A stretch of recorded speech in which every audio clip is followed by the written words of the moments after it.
Hello, good evening. Here we will look at corporate social responsibility in India in this video. What is about corporate social responsibility and how the government has made certain regulations regarding the CSR and what are the major activities that comes under the domain of the CSR. All these things we will discuss here. Let's go. First things first, the CSR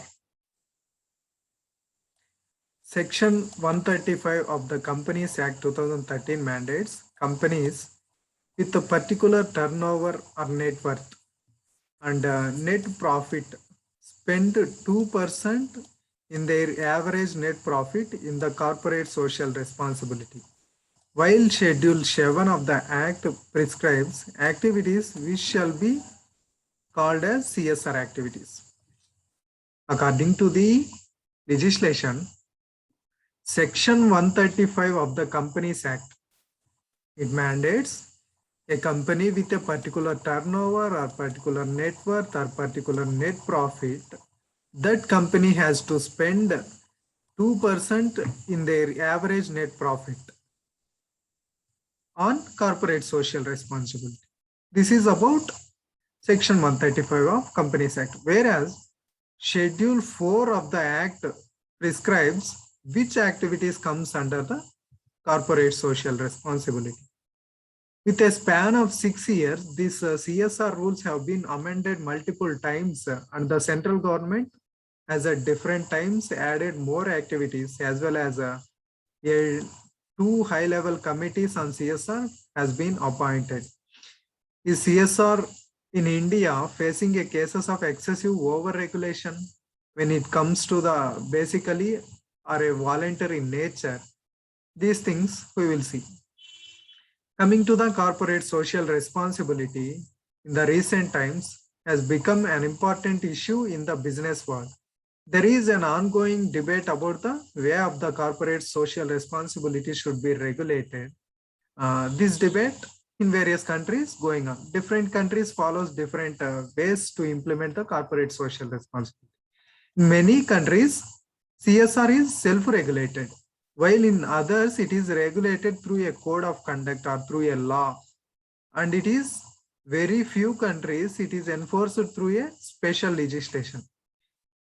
The majority of the countries require disclose on the CSR activities and sustainability practices through which company law or listing agreements on the stock exchange.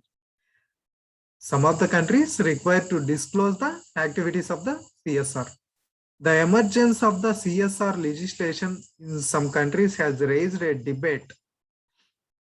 What this debate means? Supporters of the shareholders primacy model of the corporate governance that holds shareholders interest. According to the shareholder interest as a paramount, this thing criticizes the CSR legislation. Coming to the supporters of the shareholder concept criticizes the CSR legislation, stating that this is deviated from the principle and it would jeopardize the interest of the business entity. Whereas, meanwhile, supporters of the stakeholder theory, this stakeholder theory welcome the new CSR legislative endeavor in few countries, stating that increased inequality and extreme poverty, hunger, climate change, this does not leave any option in front of the national government except to make CSR mandatory. That's why most of the countries have made this legislation. Coming to the shareholders concept, it criticizes, whereas the stakeholder theory will support it. This is the thing. And in 2019, even in the Business Roundtable, which is a association of the CEOs of the leading corporation companies in the USA, redefined the purpose of the corporation as to benefit all stakeholders, including customers, employees, suppliers, communities, shareholders, and moving away from the shareholder primacy. Generally, what is shareholder and stakeholder means? In a company, you are owning certain shares, that is you are said to be a shareholder. Whereas stakeholder means in a certain company, you are getting benefit directly or indirectly. For example, you are buying some goods from a company, that is your customer, and you are supplying something to the company, your supplier, and different communities in surrounding areas benefited by the infrastructure of that company. These all comes under the stakeholders. And coming to the CSR journey in India, CSR regulation in India started with the issue of the voluntary guidelines on CSR in 2009 by the Ministry of Corporate Affairs. That means, firstly, CSR regulation in India started by the issuing of the voluntary guidelines on CSR in 2009 by the Ministry of Corporate Affairs. These guidelines were revised as, again, National Voluntary Guidelines, that is NVGs. Remember these National Voluntary Guidelines on Social, Environmental and Economic Responsibilities of 2011. Firstly, a regulation regarding the voluntary guidelines on CSR in 2009, and then NVGs of 2011, National Voluntary Guidelines. These guidelines consist of 9 broad principles which lay down framework on which the constitutes the responsible business conduct. And in August 2012, SEBI, that is the Security Exchange Board of India, mandated the inclusion of the business responsibility report as part of annual report for the top 100 listed entities based on the market capitalization in the NSE and the BSE. These are stock exchange markets. What's here means, in August 2012, SEBI mandated that in the top 100 listed entities who earn on market capitalization through the stock markets, these listed 100 companies should include a report called Business Responsibility Report, that is somewhat similar to CSR, as part of their annual report. Generally, every company publishes its annual report. In that report, these top 100 companies should include this BRR, that is the Business Responsibility Report, according to the SEBI guideline in 2012, which is a mandatory one. And this business responsibility report requires detailed disclosure regarding the steps taken by the listed entities from an environmental perspective or social perspective or governance perspective in a particular format. That is the ESG perspective in a particular format, it has to be disclosed. And in November 2015, SEBI mandated the inclusion of this business responsibility report in the annual report of the top 500 listed companies. That means in November 2015, this mandation of the business responsibility report increased to the from top 100 listed companies to the top 500 listed companies. And again in November 2019, SEBI again extended the inclusion of the BRR to be published by the top 1,000 listed companies. Now extended in 2012, it is only 100 companies. In 2015, it is 500 listed companies. In 2019, 1,000 listed companies. This is the thing. In 2019, Ministry of Corporate Affairs revised the NVGs to incorporate the principles of the various international bodies reports. These include, in 2019, Ministry of Corporate Affairs revised this National Voluntary Guidelines to incorporate the principles of the various international bodies, including the UNGPs, that is the UN Guiding Principles on the Business and Human Rights, and also including the principles of the Sustainable Development Goals in the corporate responsibility. Apart from this, it also includes some of the guidelines of the Paris Agreement on Climate Change 2015, and it also includes International Labour Organization Core Conventions 138 related to the minimum age convention, and 182 convention which related to the worst forms of child labor convention. On March 2019, revised national voluntary guidelines were issued. These were named as National Guidelines on Responsibility Business Conduct.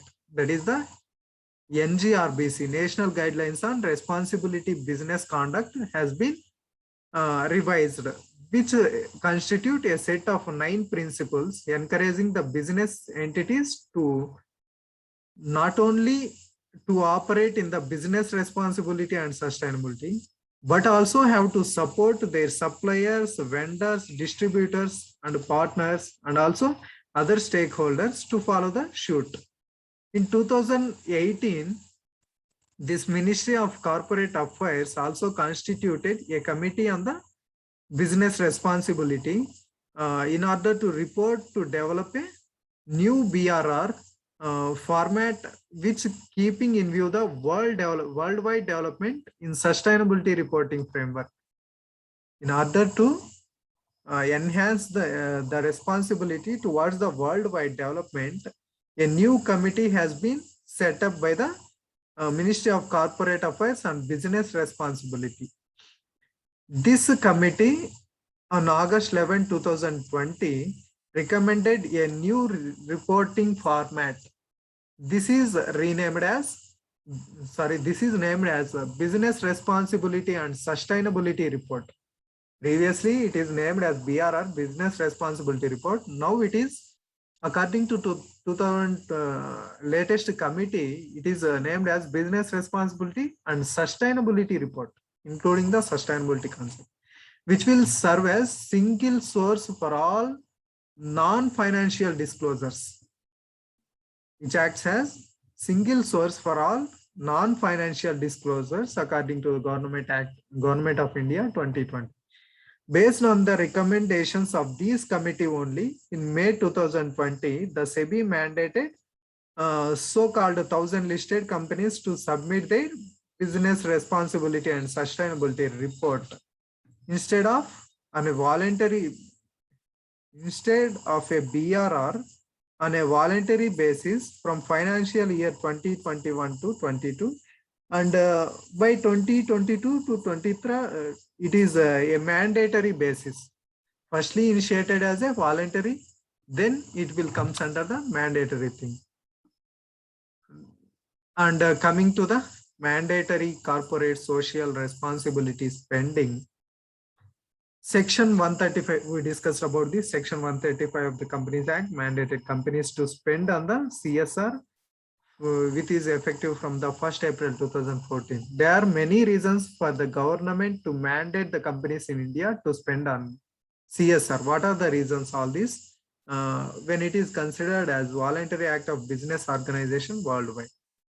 The European Commission also defines CSR as a concept where the companies integrate social environmental concerns in their business operations, in their interaction with the stakeholders on a voluntary basis. This is a definition given by the European Commission.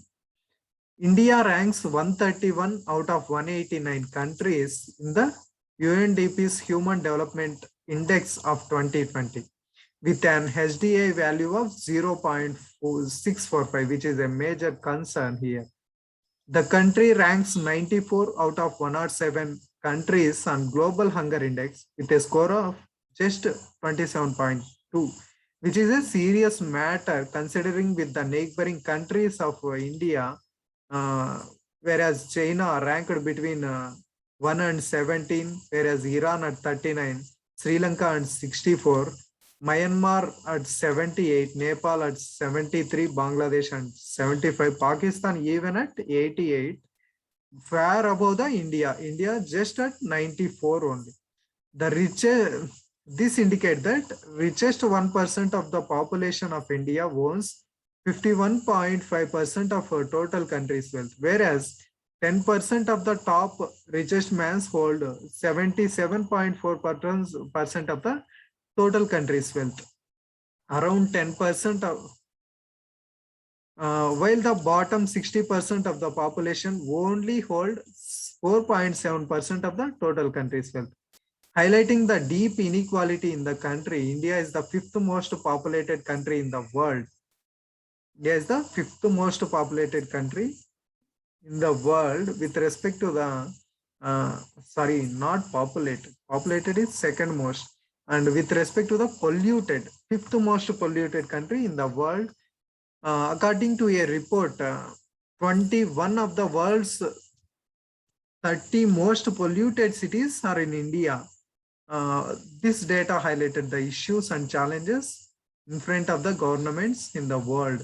The Indian Constitution, in its directive principles, aspire to establish a welfare state. The purpose of the welfare state is to create economic equality and to assure equitable standards of living for all. Whereas welfare state believes that economic growth does not mean concentration of economic benefits in the hands of few persons in the society, but should aim at the common good. It is violating the principle of the Constitution of India, today's situation. And the government has also enacted various laws which addresses the basic responsibilities of the business entities towards the employees and environment.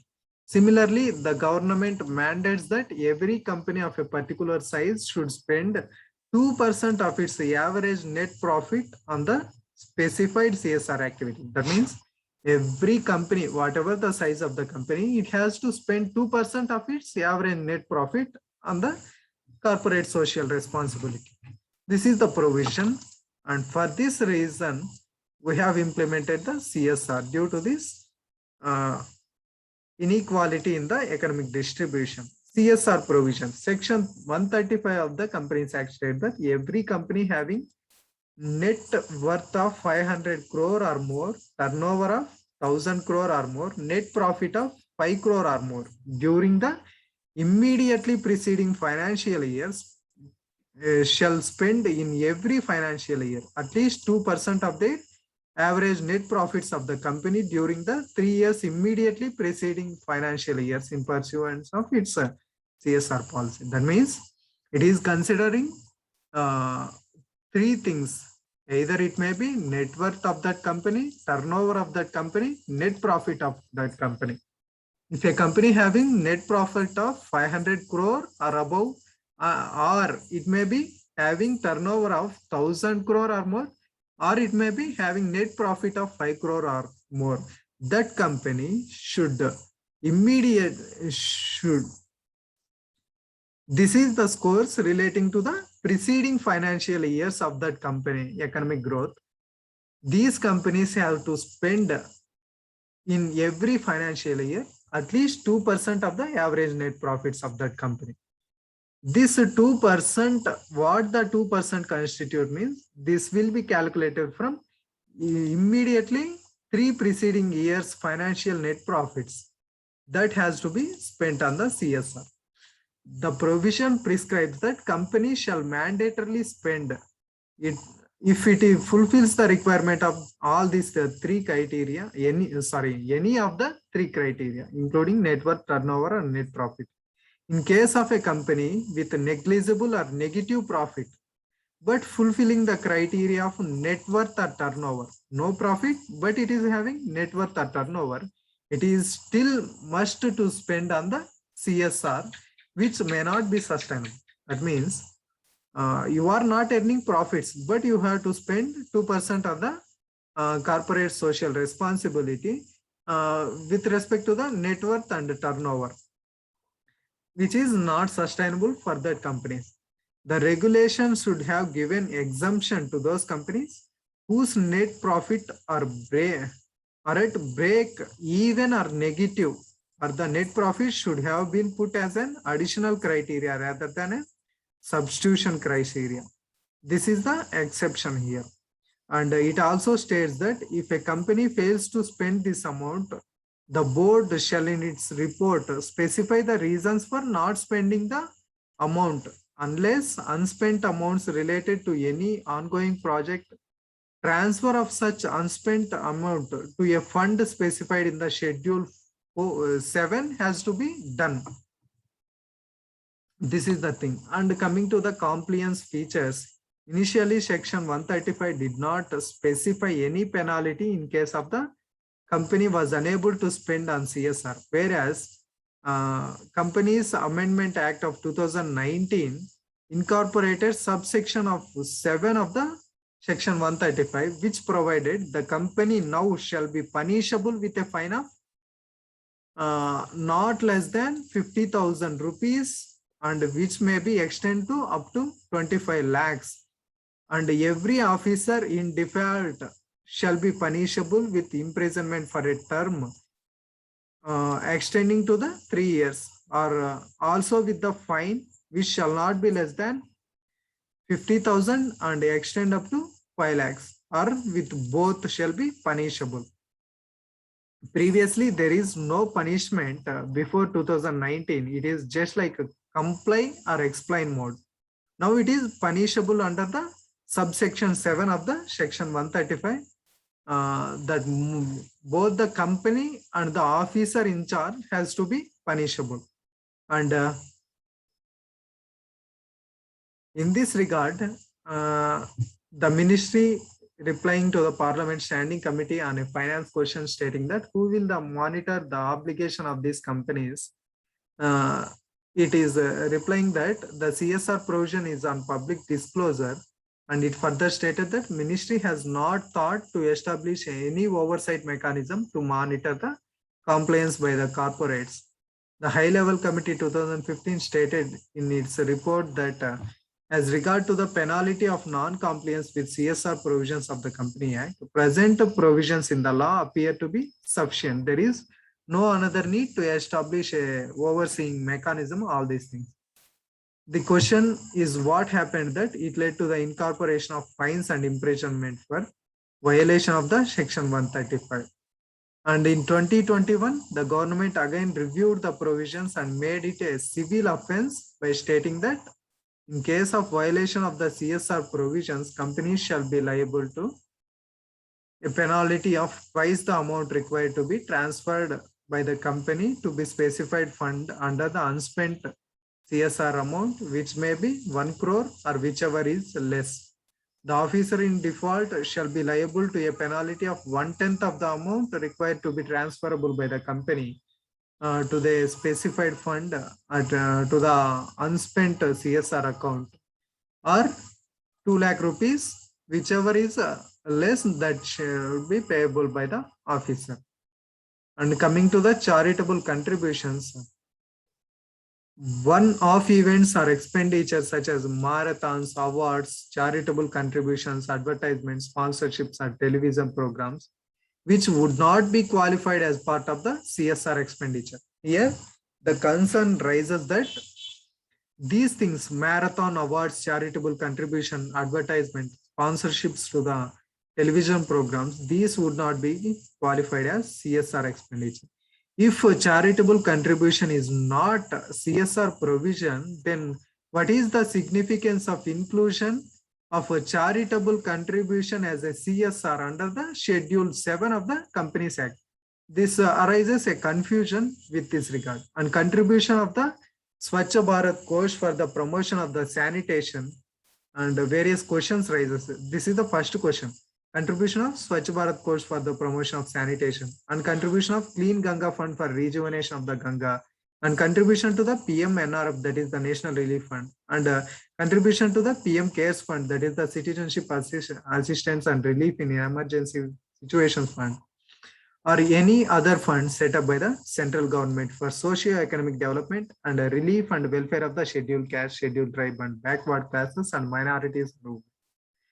Contribution to incubators and research development projects in the field of science and technology, engineering, medicine, which is funded by the central governments or public sector undertaking. These all fundings are under question by this excluding of these events such as marathons, awards, charitable contributions, advertisement, and the sponsorship programs out of the CSR.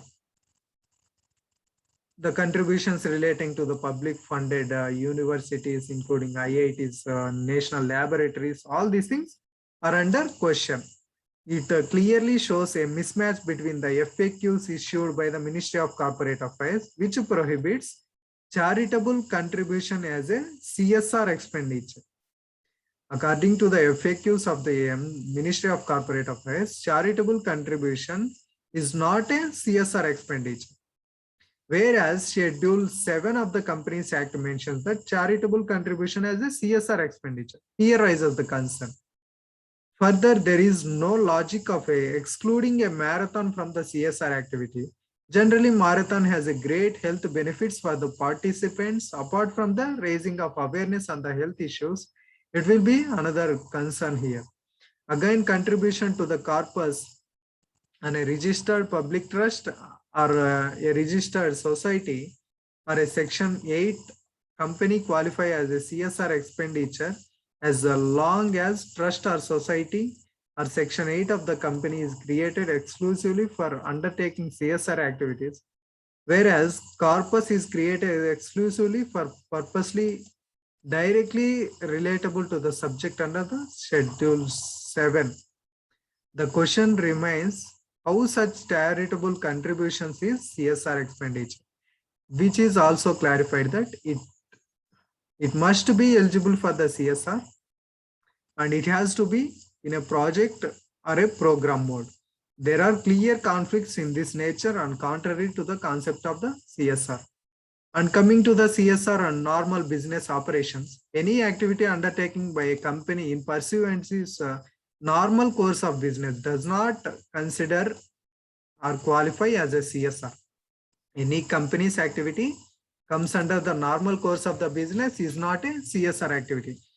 There is no reason to preclude such activities from the CSR as business entities are expected to help the society through their core competency, which lies in their nature of business or products or services. If a company is liable to help the society through its various services, through the business models, there is no harm in such endeavor to qualify such activities as CSR. And the exclusion of certainly based off the lack of the trust between the regulator and the company complying with the law. To complicate this further, company's CSR policy amendment rules 2021 have allowed company engaged in the research development activities to develop a new vaccine or drugs or medical devices in normal course of business to undertake research and development activities of new vaccine for the financial years of 2021, 22 and 23. This provides such research and development activities shall be carried out in collaboration with any specified institutions mentioned under the schedule. Such frequent changes in the law creates some uncertainty and encourage the unplanned CSR initiatives, which may not impact any long term on the society.